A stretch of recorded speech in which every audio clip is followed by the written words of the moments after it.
Good morning, everyone. Happy Easter and welcome to your Rangers Review morning briefing for Monday, the 21st of April. I'm Derek Clark. I'm joined this morning by Chris Jack.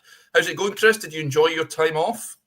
I would say I was fully refreshed, but it was quite a busy week off, entertaining the kids, and also doing a wee bit of work as well. Because, as you know, even when you're off, you're never really off in this job. So, enough to keep us ticking over. Certainly over the last 24 hours or so, as I assume we will come on to speak about over the next half hour. We may as well touch on it. Yeah, we may as well. Why don't we? Before we talk all things Rangers, a quick word for our podcast sponsors, folks at S1 Jobs. If it's time to hand in your transfer request, then head over to S1 Jobs and upload your CV today. With thousands of jobs across Glasgow, Edinburgh, and the surrounding areas, you'll find the one at S1 Jobs. Before we get stuck into that, Chris, I haven't spoke to you since last week when you had some well-deserved time off. Thursday night, bitterly disappointing for you going out of the Europa League? It felt like a tie that Rangers didn't do enough to win, but also felt like a bit of a missed opportunity. I think when you get to this stage of a European competition, and the fans were heading over there, you were obviously in amongst them on Thursday night, and people would have been starting to dare to dream a wee bit of, well, you get through this one, you've then got a team that were played previously. If you improve on that, there's maybe a chance. And once you get to the final, anything happens. And I'm sure that would have been the thought process for a lot of people going over. Ultimately, Athletic, as expected, were the better side. But you have to say, the circumstances really went against Rangers over the course of the two games. To lose a player, obviously, and Robin Proper so early on at Ibrox, and to then have the injury issues that you have, was it Ridvan going off, and the situation around about Barry and how he handled that. It did not go to plan at any stage of that tie for Rangers. So I think Athletic, as good as they were, clearly got some good players. You would not be surprised for a variety of reasons, perhaps, if they go on and win this competition this season. They're clearly a good side. I think they deserve to go through. But the fact that Rangers were able to limit them in the manner that they did over the two games is a real credit to them. They just didn't have enough, didn't carry enough of a threat, didn't really look like causing them enough problems in the moments that mattered. So we now move on. We have these final 5 games to go, to endure whatever it's going to be. Just tick them off, just get to the end of the season, and I think overall it won't be a campaign that people will be sad to look back on. I don't know if Josh has got us penciled in for a big end of season review show, but if he has, I might take that day off. Yeah. I wasn't on Friday, of course. I was. I had a bit of a crazy day after the game. The day itself was fantastic. Met so many Bears out there, big fans of the show as well. So it was a pleasure having a chat with each and every one of you. Really is quite humbling, guys, and people coming up to you having a chat about the review and talking all things at Rangers. So very much enjoyed the day. The away end was great. The results in the game, I thought there's a comment that actually came in. Prod says game plan was all wrong and the ref was rotten. The ref was rotten. The game plan, I think, it was okay until Rangers were forced into making a change when Ridvan had to go off. For me, I thought Clinton Enciala would have got the nod and Rangers would have sort of kept the personnel in the key positions. But moving Diamande to left back was a bit puzzling for me, I've got to say. The penalty's huge, of course. Given that, it could change the course of the game. So I think Barry is right to feel aggrieved about that. But over the piece, there's no doubting Bilbao are a better technical side. And it was always going to be a tough task for Rangers. But it's been a really good run up to that point. No disgrace going out to, for me, the favourites for this competition. I think Man United are in for a game in the semi-finals. I was actually couldn't believe what was going on over there at Old Trafford in that game. But there you go. That's by the by. But bitterly disappointing. Season over. If we could curtail it now, Chris, and just kibosh in that last 5 games of the league season, I think many would be happy with that. Just put a pin in the season and let's look towards what will be a big summer of change. There's not a lot to look forward to over these next 5 games, is there? Also, the fixtures came out at the start of last week, and normally, sometimes you get to this stage, not normally of late, unfortunately, from a Rangers perspective, but you should be getting to this stage and get planning out, where the big games are going to come from. You're looking at the Old Firm game as a potentially decisive one in a title race. Rangers are a long, long way from that, as we know. Never been on that course. Think back to that first afternoon at Tynecastle back in August. I think we saw enough that afternoon to perhaps suggest that Rangers were not going to win the championship this season. But how the season has unfolded and so many things along the road, it's not been a good season. So I think people will just be pleased to get to the end of it, and I say you can sign it to the history books. And the only lesson you can take from it is a similar lesson from previous seasons. It's been nowhere near good enough. It's been nowhere near acceptable from a Rangers perspective. Yes, the European run has been great. They did really well to qualify in the manner that they did.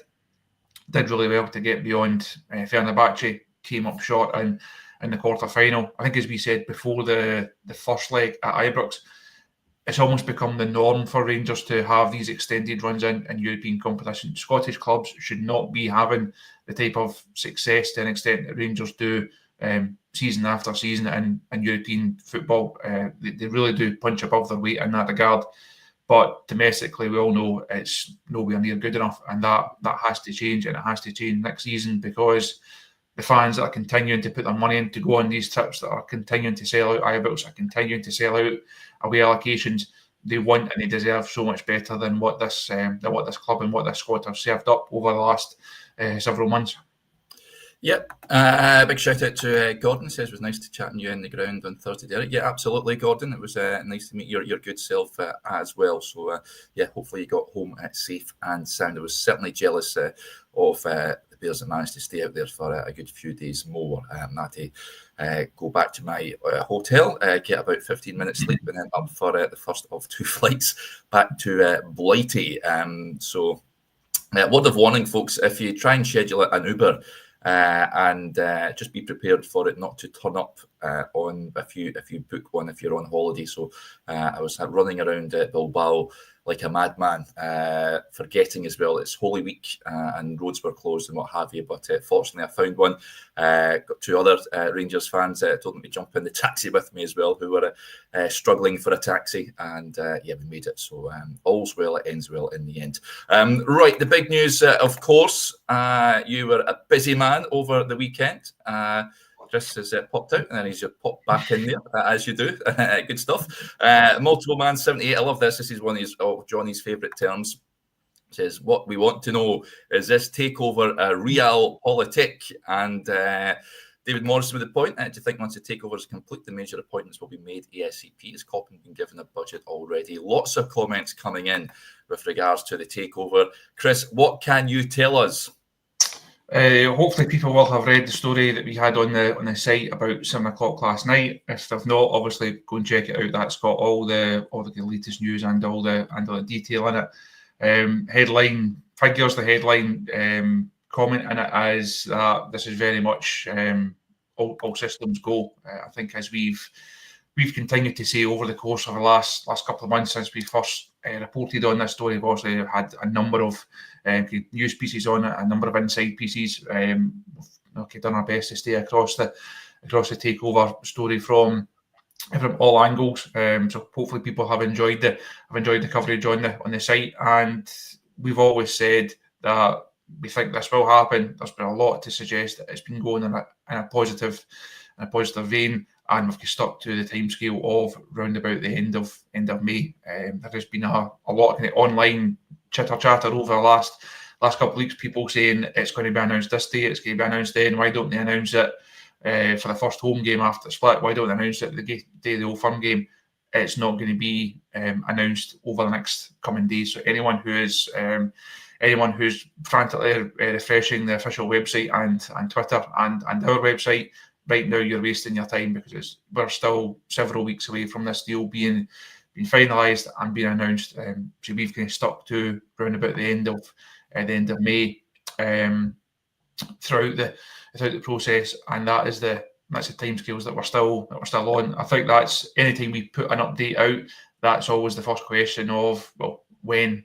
So that when, it's not imminent, but that does not mean to say that there's anything amiss or anything wrong with this. Again, there's been a number of social media posts and comments and theories over the last couple of weeks, because there has been no news. People then think that is bad news. That's not the case. So Andrew Kavanagh, obviously, in the 49ers group, they have their route that will give them a 51% interest in Rangers. This deal has obviously been ongoing since October, when the first conversations started, and we're now at the stage of it's working through the various legal avenues. We know, we've said, it's almost calling for patience on this one. That process does take a lot of paperwork to go through, and it's not a case of the American consortium buying one person's shares and that then gives them the control that they're looking for at Rangers. There's a number of different strands to this deal. So Dave King and John Bennett are also the two main ones that will sell all of their shares. The remaining shares will come from doing deals with individual shareholders to purchase a percentage of their current holdings. That will take the consortium to X number of shares, and the remainder of that will then come via a share issue that will be held at some point after completion. So that's really the outline of where we are and how things have progressed and how we've got to this point. Interesting indeed. As Chris said there, folks, you can read the latest update in full over on the Rangers Review website, but it's certainly motoring along nearing completion. Lots of comments coming in, as you can imagine, with regards to it. This one from Gaza says, guys, the money for the takeover, is it going to be loans against the club assets again? Do you guys know how it's been financed? Do we have sort of inside knowledge on that one, Chris? It wouldn't be loans against club assets, as far as I understand it. That's never been mentioned to me at any stage of this. So no, that's not something that's on that's part of this one, guys. Yeah, and this following your tweet yesterday, Chris Marcus says, I was surprised to read that Eastdale is still a shareholder. Many raised eyebrows at that. Many people catching that tweet by surprise, really. This story came out in the middle of last week, I think, to say that Sandy could hold a potential influence in this deal. Again, as we understand it, that's not the case. The structure of the deal that I've outlined there, that does not include the 2% or so that Sandy Easdale currently holds. I think, like a lot of people, it was a bit of a blast from the past to see Sandy's name back in the news on Rangers related matters.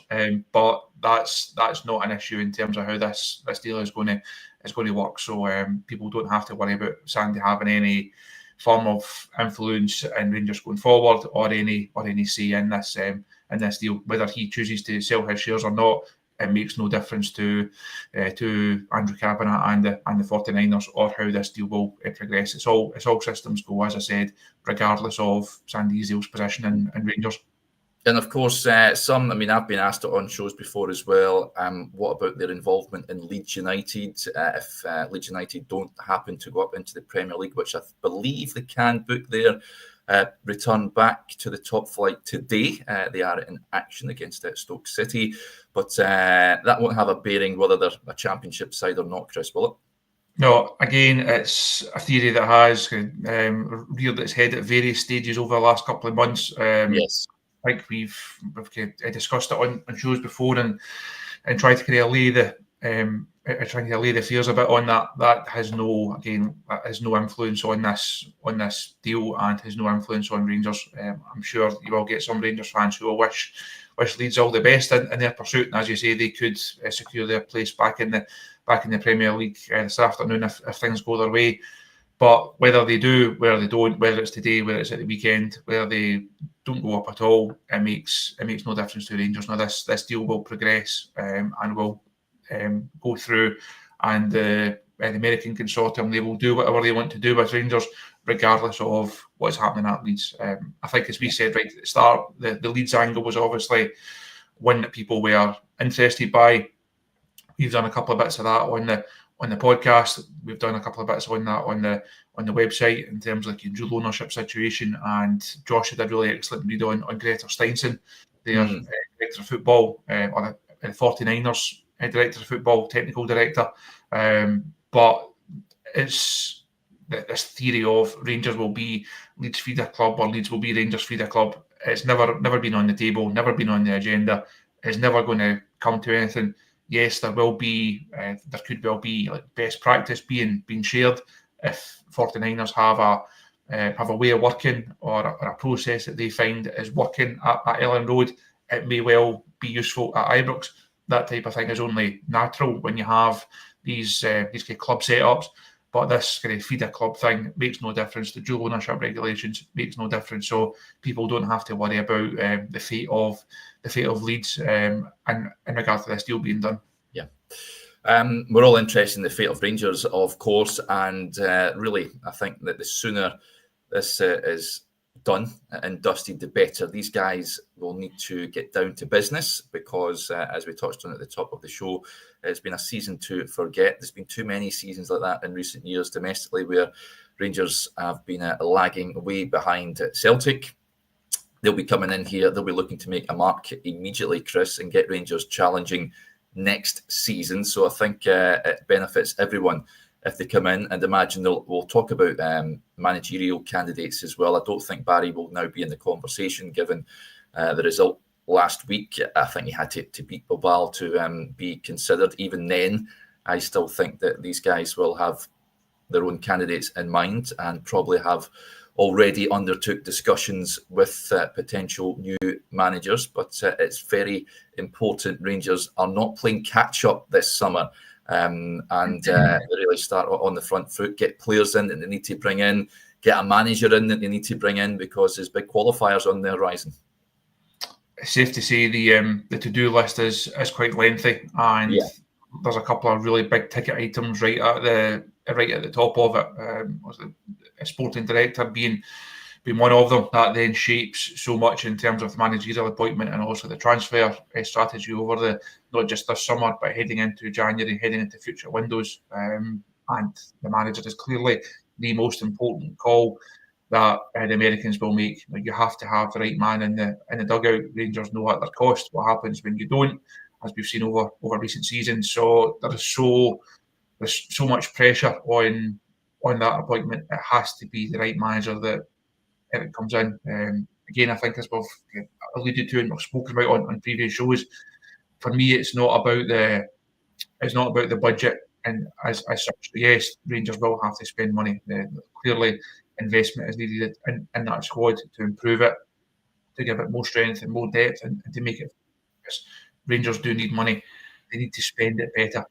Spending money has not really been an issue over the last few seasons. They have spent a lot. The wage bill has been high. They have not got value for money.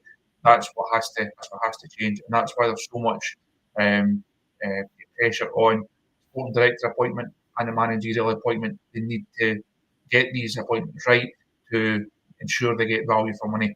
If Rangers spend whatever the budget is going to be, X number of millions, whatever it's going to be, if they spend it wisely, they will be in a position to challenge for the Premiership title next season. If they spend it wisely, we will be back in a similar situation of Rangers once again failing domestically. So that's kind of laying out what's on the agenda, and I think part of the kind of the want and the need from people of they want this done. Why is it not happening by now? When can we expect news? I want it done by Friday. I want it done by a week on Tuesday. People are wary of the timescales. You mentioned the Champions League qualifiers there.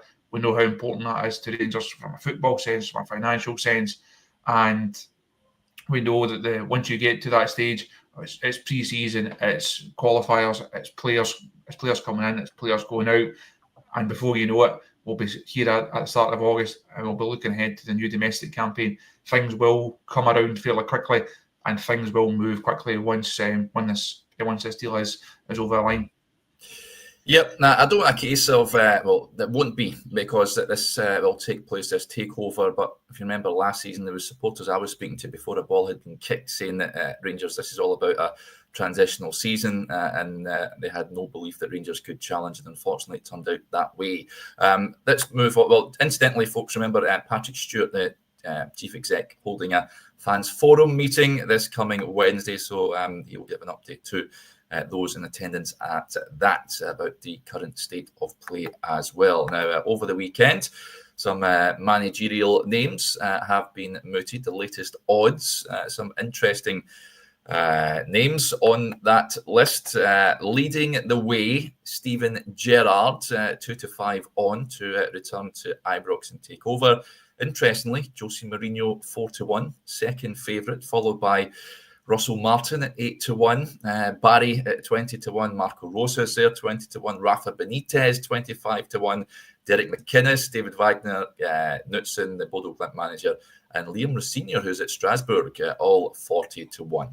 All those will not be getting the Rangers job. I doubt. Do not click me up on that if one of those get it. But yeah, interestingly, Gerrard and Mourinho have got tongues wagging. Chris, over the weekend, Ali McCoist has been speaking about it on Talk Sport, about the pair of them. Says that, yes, I think both could fit the bill in terms of stature and what they'd bring to the club and Scottish football in general, but they both need proper financial backing. The current squad just isn't strong enough. It's absolutely vital that Gerrard's next job is the right one. It didn't quite work out at Villa or in Saudi Arabia. It's similar to Frank Lampard. His move to Coventry has been crucial in getting his managerial career back on track. Stephen's in that same position. His next step needs to be spot on. Do you think it'll be one of those two, Chris? The bookies odds in this, we've been in this situation quite a lot over recent seasons. Unfortunately, Rangers changing manager fairly regularly. The bookies odds and how they move over the course of the process, they're always interesting. They always get people talking, and surprisingly, that's why the bookies have PR people, and that's why they're doing it, because it gets their name out there. As we always say, it doesn't take a lot of money for these odds to shift, just because Gerrard has moved up or down, or Mourinho has moved up or down, or anyone else has moved up or down. It's not because there has been thousands and thousands of pounds placed on it, and it's a big gamble. It's not the Grand National. It's a market that it doesn't take a lot to. It didn't take a lot to influence it, and of course, as touched on there, the bookies also have PR people that do their job very well in markets like this. I think before you start looking at, and broader sense of the managerial search, before you start looking at names, you have to look at an identity. What do Rangers need? What are the key qualities that the Rangers manager must have? And for me, it's a track record of success.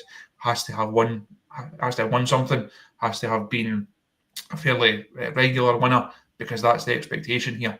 He has to have a way of dealing with the press, and has to have a stature when he speaks publicly. And of course, he has to have that stature and have that way of dealing with players. He has to have that respect and have that stature when he speaks in the changing room as well.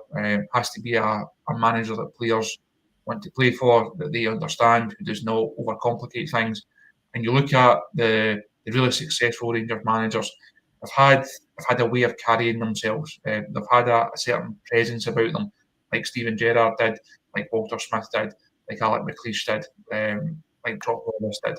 You need someone of that standing. You need someone who, when they walk into a room, you know that they're there. Other guys of late have not had that. So I think before you start going through names and say yes, no, maybe, it's important that whoever is making this decision, they identify the qualities that you need in a Rangers manager, and then you find the best candidate that fits all those qualities. We're interested to see some of the debate over the weekend on social media on Steven Gerrard, on Mourinho, on Russell Martin, is it their name? It does the rounds quite a lot, and I don't think there is a real clear favourite. I don't think there's anyone that the fans are really saying, let's go and get him, or I hope it's going to be him. I think you ran through some of the list of names. You're quite an extensive list. It wouldn't surprise me if it's any of them. It wouldn't surprise me if it's none of them, because there is just not They're just not a front runner for me right now. There's not someone that all the fans are behind who are saying, let's go and make it that guy, because that will give Rangers the best chance of success next season. So I know it's always one that comes up. People always asking the question, who's it going to be? Right now, unfortunately, I do not know. As soon as I do know, you people will not quite be the first to know, because Josh and you will be. After that, the great Rangers Review public will be the first people to know, hopefully. Yeah, interesting. I'm surprised Southampton haven't went and got Russell Martin back to get them out of the Championship next season. I think that would be a safe bet for them. Gerrard, I'm not too sure that's the right move. I've said this before. He went to Villa, failed. Went to Al Ettifaq, failed. He's tarnished his reputation a bit for me, as McCoy said there. His next move is an important one. Who's going to give him a job in England? I think you'd be looking at Championship side, and then would he fancy that? Rangers, I'd imagine if he was offered the opportunity to come back to Ibrox, he would certainly take it. There would then be question marks about who his backroom team would be, because I can't see Michael Beale returning being popular with the fan base, to be honest. He did win that league title and will be forever grateful for that. But is he the man to get the better of Celtic? I'm not too sure. Rangers are probably, I'm going to say it, they're similar. They're stronger now than when Gerrard initially took over. But they still get some gap to make up to put Rangers back on top. I'm not. No, many are big Gerrard fans and would like him to come back. Fair enough. It's all about opinions. I'm not too sure that would be the right move. Mourinho, it's a Mourinho show. If you go and get Jose, it would be box office. It would be entertaining. Press conferences would be an absolute hoot. It would be fantastic to watch. I think you could get Rangers a league title, but when Jose goes to a club, it's the Jose show. I'm not too sure that the owners would go down that route. Chris, would you be surprised at that? It's hard to know, and I think another point that we've touched on previously, it's interesting to see what they do financially in terms of manager. If you put $1 million, $1.5 million or so into a wage package for a manager, you're shopping in a certain market. If that goes up to 3, 4, 5, 6, that puts you in a different market and gets you a different caliber, a different type of manager. So a lot depends on where the Americans see the importance of a manager and how far they want to stretch it. If you're going to go for a big name is going to come with a big wage packet. That then means that you have to have success. That's not just domestic success. That's holding your own in European competition, getting to the latter stages of the Europa League, or doing something in the Champions League, because you have to almost pay your way. If you're on a big wage packet, you have to do something to justify that. So a lot depends on what they want to put into a manager in terms of the finances. And as I say, you then have to decide what are your key qualities. And you mentioned Gerrard coming in 2018 there. I don't think it's as bad a situation the club are in right now. It's not quite as serious. But you look at the impact that he had, and that's what Rangers need right now. They need someone to come in who can raise standard, who knows what a big club should look like and feel like and operate like, and that have to find a way to address the domestic balance, because like it was before that in 2018, it's so skewed in Celtic's favour right now. Rangers need to find a way to address that, and you're only going to address that with a manager who doesn't just come in and pay lip service to standards and history and says all the right things. You have to do the right things, and that's what Gerrard did. Did he do them often enough in terms of silverware? No, he didn't. No, his record, his silverware record, speaks for itself. But I think the job that he did should still be commended, and should still be appreciated. And whether it's him or whether it's another candidate that comes in, it's a similar type of job that needs done. Rangers need pulled up from the bootstraps, and they need a lot of work done to make them the team and the club that we all know and believe it should be. And that's a successful one, not one league title or one Scottish Cup or one League Cup. It's sustained success, and that's what this summer has to lay the groundwork for. Yep, 55 was excellent and superb. Fantastic Rangers in that league campaign. Should have been a treble that year, let's be honest. They made a pig's ear of the two cup competitions. Let's get on to the final point of the day before we wrap up. Other news over the weekend. Two Rangers players named in the PFA Premiership Team of the Year. So this is the team voted for by their fellow professionals. The two players who have made the Team of the Year are John Souttar and Nico Raskin. That team in full: Casper Schmeichel, Alistair Johnston, Cameron Carter-Vickers, John Souttar, James Penrice, Callum McGregor, Rio Hatate, Nico Raskin, Nicholas Kuhn, Dyson Maeda, and Sam Dalby. I want Rangers to be looking at James Penrice, Chris. I think he's a decent young player, but those are probably the two players deserving of that. Not many, I would imagine, that would have been staking a claim, but those are the two best performers for Rangers this season.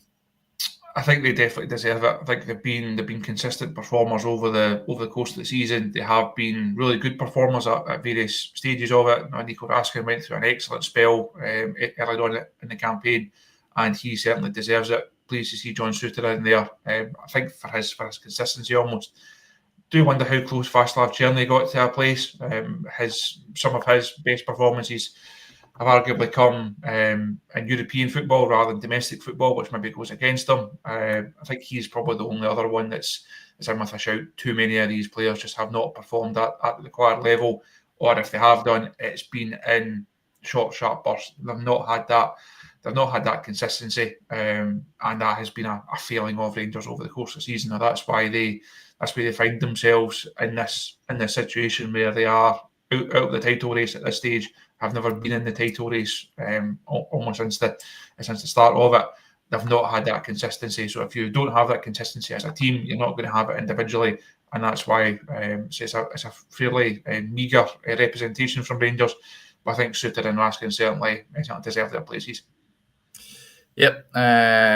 Comment here says Černý. He's also been good at points, Václav Černý, but it is the fellow pros that vote for this, and it is Raskin and Souttar in that 11. Lost comments. Someone said Penrice is 26. It's 26, but he's had a really, really good season for Hearts, and it'll be interesting if they can keep hold of him. I'd imagine they won't be short of offers in the summertime. Right, that'll do us there. A big thank you to you all for tuning into the show as ever. It's much appreciated. Remember, folks, make sure you subscribe to the Rangers Review YouTube channel to keep up to date with the latest with regards to the takeover and everything in between as well, and keep your eyes peeled on the website also. And what we'll do tomorrow, we'll record our Q&A because I'm in deepest, darkest Lincoln, so logistic wise it makes sense to record that tomorrow. So whatever you're doing on this Easter Monday, have a good one. Did you get any Easter eggs, Chris?